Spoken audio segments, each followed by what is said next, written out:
hours traveled at the speed of light, all it would take for this calm night to turn to shit would be for somebody to connect some very obvious dots. While the good citizens of the District of Columbia had more or less unanimously cast their votes to sweep Champion into office, they'd since turned against him. It didn't stretch Knapp's imagination even a little to envision a spontaneous protest. Then again, Cowgirl was such a media magnet that he could just as easily envision a spontaneous TMZ feeding frenzy. Neither option was more attractive than the other in this neighborhood. The Wild Times was doing a hell of a business. The main act on the stage was a rapper of considerable local fame.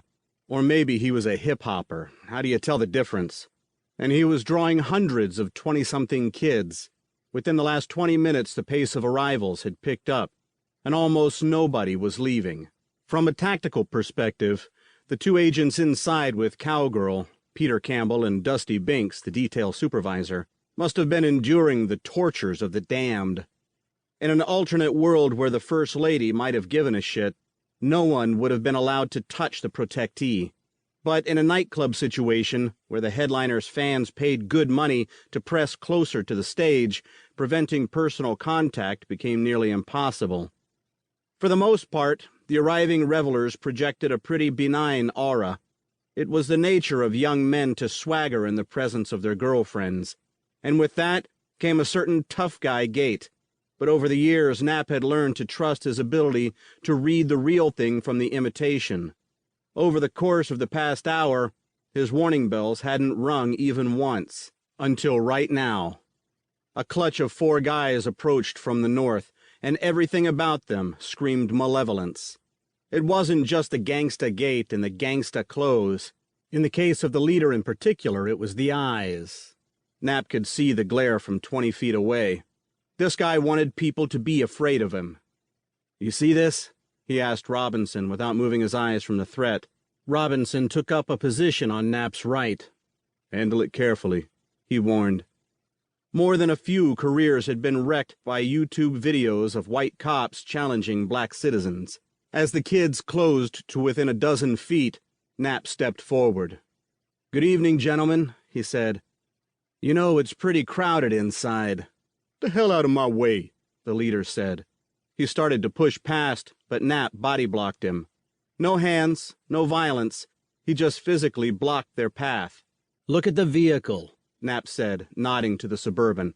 "Take a real close look."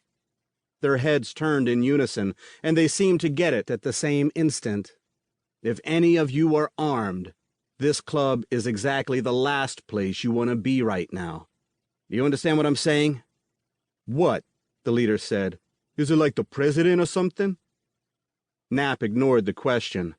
"Here are your choices, gentlemen. You can go someplace else, or you can submit to a search right here on the street. If I find a firearm on any of you, I'll arrest you all, and your mamas won't see their boys for about 15 years. Which way do you want to go?" Simple, respectful, and face-saving. "Come on, Antoine," one of them said. "This place sucks anyway." Antoine held Knapp's gaze for just long enough to communicate his lack of fear. Then he walked away, taking his friends with him. "Nicely done, Agent Knapp," Robinson said. They returned to their posts. "Every time we do one of these late-night OTRs, I'm amazed by the number of people who keep vampire hours. Don't these kids have jobs to wake up for?" Robinson chuckled. "I figure they all drive buses or hazmat trucks." With the Antoine non-confrontation behind them, Knapp told himself to relax. But in the world of gangbangers, you always had to be on your toes for the retaliatory strike. He couldn't imagine that Antoine and his crew would be in the mood to take on federal agents, but you never knew. He just wanted to get the hell out of here. "Look left," Robinson said. Half a block away, a scrawny, filthy little man was doing his best to navigate a shopping cart around the corner to join their little slice of the world. The cart overflowed with blankets and assorted stuff. The totality of his worldly possessions, Knapp imagined. Aged somewhere between 30 and 80, this guy had the look of a man who'd been homeless for decades. There's a hunched movement to the chronically homeless that spoke of a departure of all hope.